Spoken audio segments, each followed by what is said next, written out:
Apagaram o nome dele. Eles distorceram a história dele. Durante milénios, o que pensa que sabe sobre Moisés tem sido uma ilusão cuidadosamente mantida.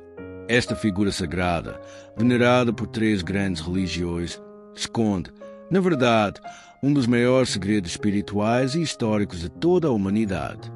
E esse segredo nunca foi revelado publicamente. Até agora. Neste vídeo vais descobrir a verdadeira história de Moisés. Não aquele dos livros escolares. Não aquele citado nos templos ou nas igrejas. Mas aquele que lhe foi deliberadamente escondido. Porque desafia a ordem estabelecida, os dogmas religiosos e a própria compreensão do divino. O que está prestes a ouvir pode mudar para sempre a sua visão da história e de si próprio. Portanto, se está pronto para abrir os olhos, se está pronto para questionar tudo o que pensava saber, assine já, porque aqui transmitimos verdades que muitos prefeririam manter em silêncio para sempre. É tempo de levantar o véu. A infância esquecida de Moisés, o que a Bíblia não diz. Ele nasceu escravo, mas criado como um príncipe. Veio de um povo oprimido, mas foi treinado como parte da elite mais poderosa do mundo antigo. Esta contradição por si só já contém a semente de um imenso segredo. Moisés. Em hebraico, Moshe. Este nome ressoa como um símbolo de libertação, fé e poder divino. Mas antes de se tornar este profeta lendário, quem era ele realmente? A versão oficial, aquela que provavelmente conhece, diz que um bebê hebreu foi colocado num cesto à deriva no Nilo para escapar ao infanticídio ordenado pelo faraó. Acolhido pela filha do rei, é criado na corte como um príncipe egípcio, desconhecendo as suas verdadeiras origens, até ao dia em que descobre o sofrimento do seu povo. É uma história bonita, uma narrativa épica, mas vamos aprofundar um pouco mais. Porque nos silêncios desta história, algo está errado. Alguns manuscritos antigos, hoje esquecidos ou deliberadamente descartados, apresentam uma teoria perturbadora.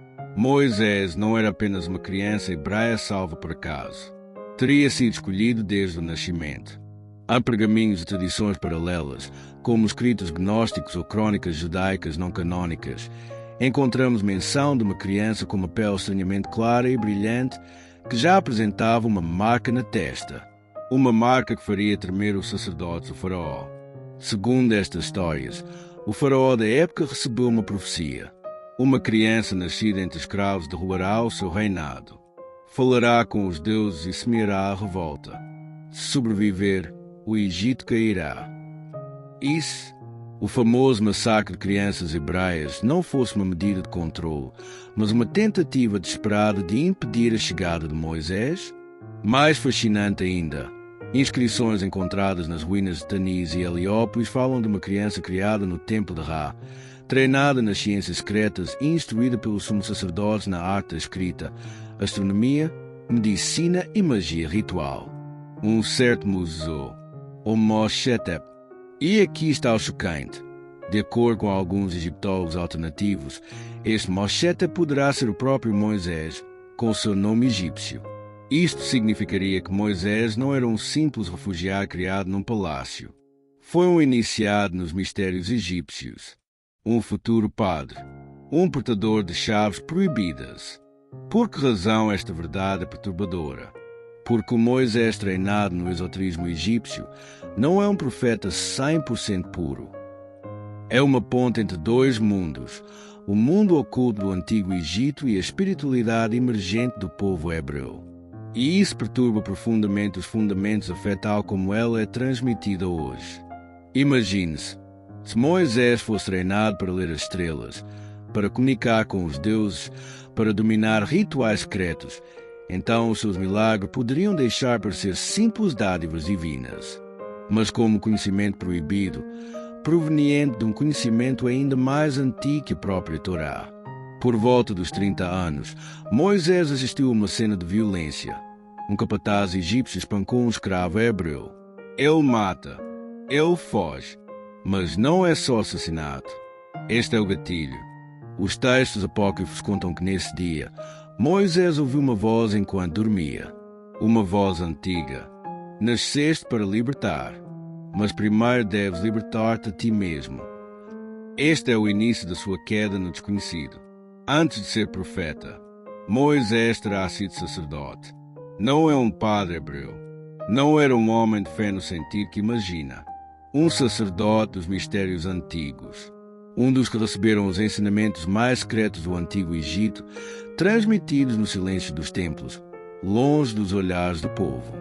O templo de Heliópolis, onde os deuses falavam aos homens.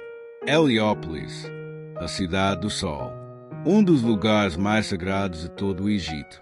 Era aqui que se situava o grande colégio dos sacerdotes Ra, guardiões do conhecimento cósmico. Nós estudamos lá geometria sagrada, a linguagem das estrelas, os ciclos da alma e os rituais para falar aos seres superiores dos seis. Os rumores dizem que apenas as crianças nobres com potencial divino poderiam aceder a ele. E Moisés, criado como um príncipe, teria sido ali treinado desde a adolescência. O que sabia realmente Moisés? Os padres daquela época não eram simples pessoas religiosas. Eram cientistas místicos, astrônomos, médicos da alma. E o que eles sabiam superava tudo o que nossa civilização pensava ter redescoberto milénios depois. Sabiam sobre eletricidade estática. Dominaram as vibrações sonoras para mover matéria. Utilizaram cores, sons e formas para abrir a mente humana a outras dimensões. E Moisés terá sido um dos poucos não-egípcios a ter sido iniciado em tudo isto. Alguns investigadores alternativos falam de uma obra perdida.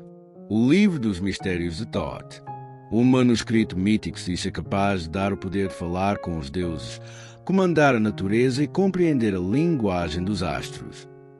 Segundo as tradições herméticas, Moisés teve acesso a uma versão deste texto, e isso explicaria porquê. Mais tarde, sabia manipular a água. Ele comunicava com Deus através de sinais físicos e recebeu instruções em línguas desconhecidas. Mas vai mais além. Existem algumas evidências que existia um pequeno círculo de sábios, por vezes chamados de guardiões dos pilares. Foram treinados para preservar o conhecimento antediluviano, isto é, o conhecimento de antes do dilúvio, talvez transmitido pelos sobreviventes de uma civilização desaparecida. E Moisés, de acordo com alguns escritos cabalísticos, teria sido reconhecido como um desperto. Um ser capaz de transportar a memória dos antigos e de atuar como um canal vivo entre o céu e a terra. Mas esse conhecimento era perigoso, muito poderoso, muito velho. Nos templos, era proibido transmitir determinados rituais a pessoas fora. E Moisés, quando descobriu que não era realmente egípcio, teria sido rejeitado. Caça! Alguns padres chegaram mesmo a amaldiçoá-lo, alegando que estava a roubar o fogo sagrado. Portanto, não foi só o assassinato que o obrigou a fugir, mas um exílio espiritual. Um banho por aqueles que treinaram. Imagina um homem treinado na magia dos deuses antigos e que descobre que pertence a um povo escravizado.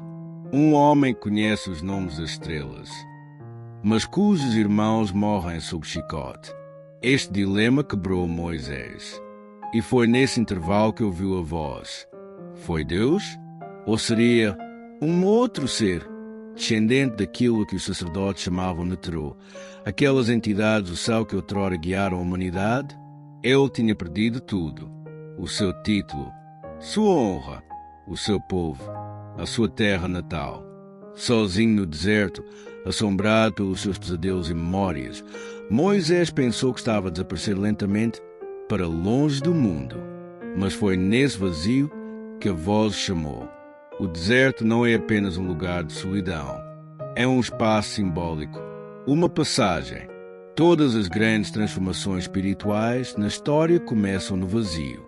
Moisés retira-se, guiado por nada. Estabeleceu-se entre um povo nómada, casou e tornou-se pastor.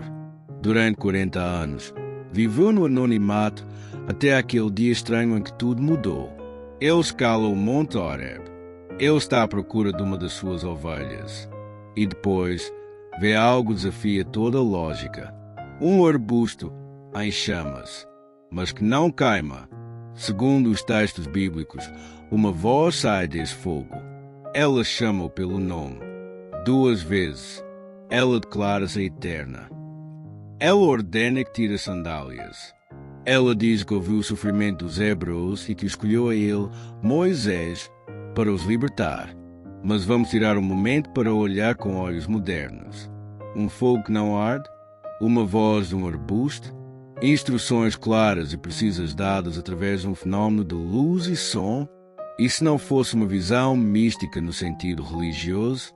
E se Moisés tivesse tido contacto com uma inteligência superior real?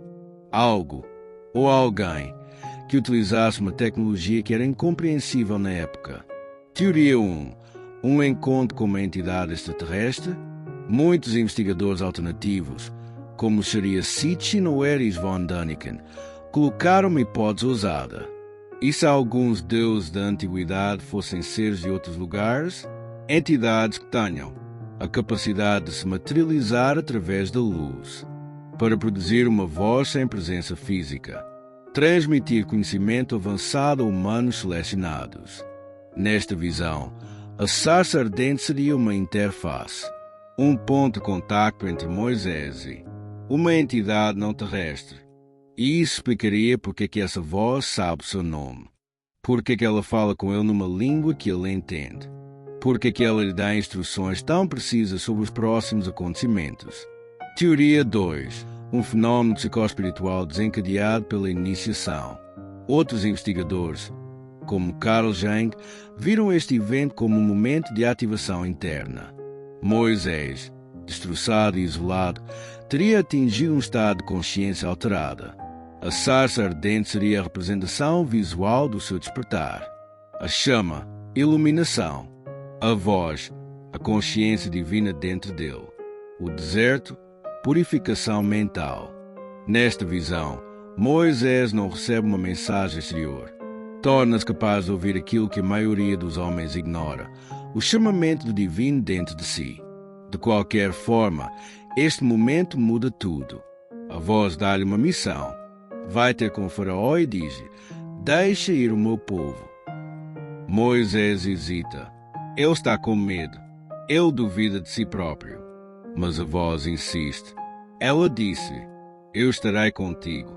Realizarás sinais, maravilhas, e então eles saberão.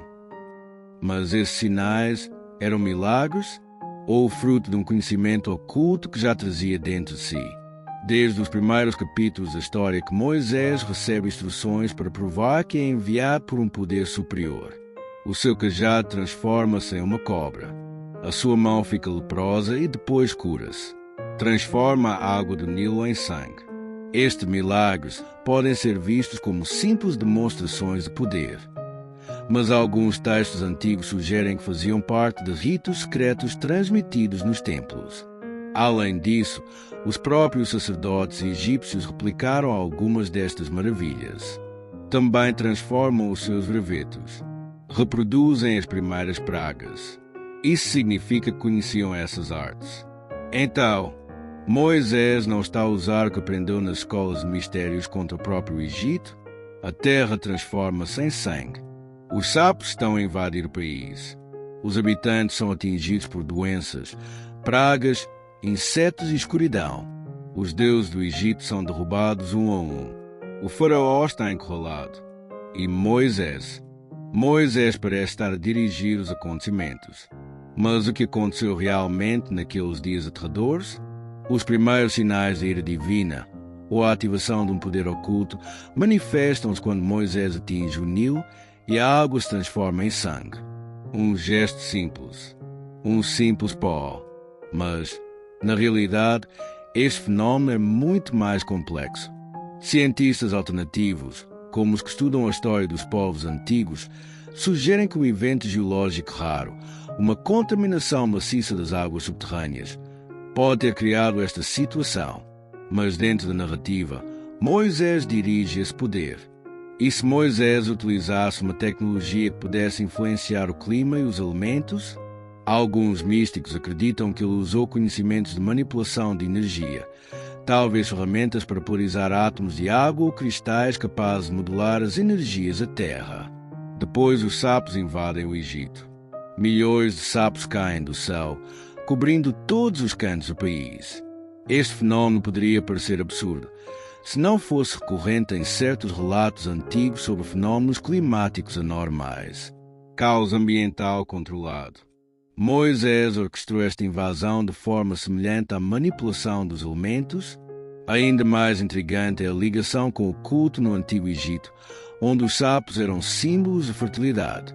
Torná-los invasores, dominando o país, pode ter tido um profundo efeito psicológico no povo egípcio, alterando sua percepção de divindade e de realeza.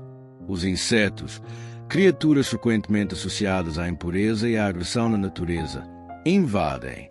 Mosquitos picam os egípcios, moscas, vermes, e a humanidade sofre um infortúnio cada vez mais intenso. Aqui, mais uma vez, é possível que Moisés tenha usado alguma forma de modulação genética para ativar epidemias de insetos ou desencadear surtos biológicos em populações animais.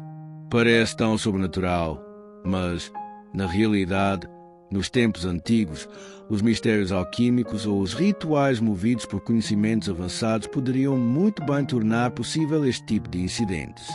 Moisés ordena que o gado egípcio seja abatido e são dizimados por uma praga devastadora. Milhares de animais estão a morrer, infectados com uma doença misteriosa. Não é apenas uma simples praga. Este protocolo pode ter sido imposto por conhecimento secreto de epidemias e biologia.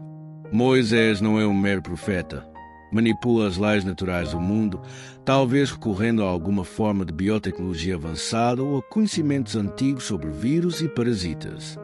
Os antigos egípcios, no entanto, não tinham o conhecimento nem a tecnologia para combater este tipo de flagelo. Mas Moisés, ele sabe e tira essa maldição. Cada praga subsequente parece cada vez mais devastadora. A escuridão que se espalha por todo o Egito, granizo que destrói as culturas, a morte dos primogênitos que atinge as famílias reais. Tudo parece perfeitamente organizado. Uma estratégia de guerra psicológica, onde Moisés impõe uma pressão constante ao faraó, obrigando o Egito a submeter-se. Mas, mais uma vez, tudo isto pode ser visto de outro ângulo. E se estes acontecimentos não fossem milagres isolados, mas manifestações de tecnologia extraterrestre ou de conhecimento antigo que permitia a manipulação da realidade física em torno de Moisés? A questão permanece até hoje. Terão sido estas pragas castigos divinos ou atos resultantes de conhecimento ancestral? Este é o clímax desta saga. Moisés abre o Mar Vermelho para permitir que o seu povo escape. A água divide-se em duas, criando o caminho pelo qual os hebreus podem escapar. Os cientistas continuam a debater este fenómeno. As teorias incluem explicações geológicas, mas algumas sugerem que pode ser uma intervenção tecnológica, algo que manipula as leis da natureza para criar um milagre espetacular. Uma hipótese vai mais longe. Moisés pode ter usado alguma forma de tecnologia de manipulação de campos eletromagnéticos, uma tecnologia avançada, muito mais antiga do que tudo o que conhecemos hoje. Este poder secreto permitiria abrir o mar como um gigante tecnológico. Depois de libertar o seu povo das garras do Egito, Moisés foi ao cimo do Monte Sinai. Aí, uma força cósmica guia-o, oferecendo-lhe uma lei para o seu povo. Mas o que está a acontecer lá em cima é muito mais do que apenas a entrega de tábuas de pedra. É-lhe dada uma visão, um contacto direto com uma realidade superior ou algo muito mais antigo. O Monte Sinai, também chamado de Monte Horeb, é um dos locais mais sagrados da história da humanidade. É aqui que Moisés recebe as tábuas da lei. Mas o que representa realmente este momento? Primeiro, Moisés sobe a montanha sozinho para encontrar um Deus invisível. Retira-se durante 40 dias e 40 noites. Durante este período, entra em comunhão com o que parece ser uma presença divina. Mas vamos olhar mais profundamente. Moisés, segundo alguns estudiosos, está imerso numa experiência de êxtase espiritual que pode envolver o contacto com entidades não humanas. E se este encontro não fosse apenas espiritual, mas também tecnológico? Algumas teorias sugerem que Moisés teve acesso a tecnologia cósmica capaz de alterar a percepção humana, ou até mesmo comunicar diretamente com inteligências de outro nível. Esta tecnologia poderia ter se manifestado como vibrações sonoras, luz intensa ou tecnologias avançadas que ele percebia como um contacto divino. Os 10 mandamentos em si podem ser interpretados de diferentes formas. Não terás outros deuses diante de mim. E se este Deus não fosse uma divindade tradicional, mas sim uma entidade com um poder muito maior, capaz de manipular as leis da natureza? Não farás nenhuma imagem de escultura. Proibição da fabricação de objetos ou artefactos tecnológicos capazes de influenciar a mente humana em larga escala. Não cometerás homicídio. Uma lei que poderia ser uma referência ao uso responsável de poderes destrutivos, poderes que Moisés pode ter aprendido a exercer. Os mandamentos são regras de conduta, mas não são também princípios que regem a utilização de determinadas tecnologias? As próprias tábuas da lei foram gravadas. Os textos sagrados dizem-nos que foram escritos com o dedo de Deus, mas alguns sugerem que isso poderá simbolizar o uso de símbolos antigos ou de uma linguagem codificada, uma linguagem de vibrações, de códigos invisíveis, mas presente na própria estrutura do universo. Talvez não fosse simplesmente uma regra moral. Seriam estes mandamentos realmente instruções, talvez até dados codificados, concebidos para guiar Moisés e o seu povo no uso do conhecimento antigo, do conhecimento tecnológico? Quando Moisés desceu do Monte Sinai, levava as tábuas da lei, e a luz que o acompanhava era tão intensa que os israelitas tinham medo de se aproximar dele. Mas de onde vem esta luz? É uma manifestação divina ou um efeito de energia proveniente de algo mais complexo. A voz de Deus poderia, na verdade, ser uma transmissão de informação à distância, um tipo de comunicação através de um sistema de ressonância, ondas que Moisés teria percebido enquanto estava num estado alterado de consciência. A nuvem que os acompanha e serve de guia pode muito bem ser uma forma de energia controlada por inteligências superiores, permitindo-os manipular o espaço-tempo à sua volta. Outro aspecto fascinante da história de Moisés é a Arca da Aliança. É um objeto sagrado que deve conter as tábuas da lei. Mas por que esta arca é descrita como tendo poderes especiais? Ela parece capaz de restaurar energia, transmitir mensagens divinas e influenciar acontecimentos à sua volta. Alguns investigadores acreditam que a Arca da Aliança era, na verdade, um dispositivo tecnológico concebido para manipular as energias naturais e pode até ter desempenhado um papel nos fenómenos sobrenaturais observados durante o Êxodo. O que é fascinante aqui é a ideia de que a lei dada a Moisés no Monte Sinai não é apenas um código moral, mas um método de transformação do indivíduo e da sociedade. Poderia conter práticas ancestrais, princípios sobre como interagir com a energia da natureza, como equilibrá-la e como utilizar os recursos ocultos da Terra e do Universo. Por fim, o que cada vez mais compreendemos é que Moisés não era simplesmente um homem piedoso guiado pela fé cega. Era um guardião de conhecimentos antigos, profundos e secretos, de tecnologias esquecidas, que utilizava para libertar o seu povo e guiá-lo para um mundo desconhecido. O encontro no Monte Sinai não seria, pois, uma simples aparição divina. Foi uma iniciação a um conhecimento muito mais vasto, capaz de transformar a humanidade. Moisés, depois de liderar o seu povo através de provações e milagres impossíveis, chega ao fim da sua vida. Mas a sua morte é tão misteriosa como a sua existência. Ali, no topo do Monte Nebo, contempla a terra prometida, mas ele nunca irá atravessar. Moisés sobe o Monte Nebo e aí vê a terra prometida. Olha para a terra que nunca alcançará sozinho, mas que levou o seu povo a conquistar. Depois desaparece e ninguém sabe onde foi enterrado. Por que Moisés não entra na terra prometida? Por que ele escolheu este momento para deixar o palco? É um simples ato de renúncia espiritual? Ou é um símbolo de uma passagem para algo ainda maior, mais oculto? Um dos aspectos mais marcantes da história de Moisés é o seu desaparecimento após a sua morte. A Bíblia afirma que Moisés morreu no Monte Nebo, mas não refere o local onde seu corpo foi sepultado. Além disso, Diz que o próprio Deus enterrou Moisés, levantando questões sobre a própria natureza da sua visita. Ele não deixa vestígios do seu fim. Era como se algo maior do que a morte estivesse apoderado dele, levando-o para o invisível. Mas se Moisés é o guardião de um conhecimento secreto, de um conhecimento para além da terra prometida, não deveríamos nós ver a sua morte como um ato iniciático para selar esse conhecimento e evitar que ele caia em mãos erradas? Alguns investigadores alternativos sugerem que a morte de Moisés representa, na verdade, uma passagem para um plano superior de consciência. Ao invés de simplesmente morrer, Moisés teria evoluído para outro estado de existência. Poderia até significar que foi levado por uma força superior, algo cósmico, permitindo escapar à condição humana para aceder a uma forma de conhecimento proibido, um conhecimento que a humanidade não estava preparada para compreender.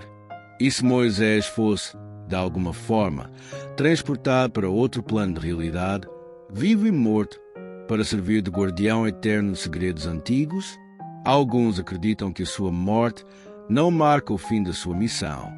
Pelo contrário, pode ser o início da sua influência invisível, através de textos sagrados, rituais e ensinamentos transmitidos através dos séculos. Antes de desaparecer, Moisés entrega o seu cajado a Josué, outro líder. Transfere então para uma nova geração, e o bastão torna-se um símbolo de poder divino e de conhecimento antigo. Esta transferência de autoridade e sabedoria é crucial.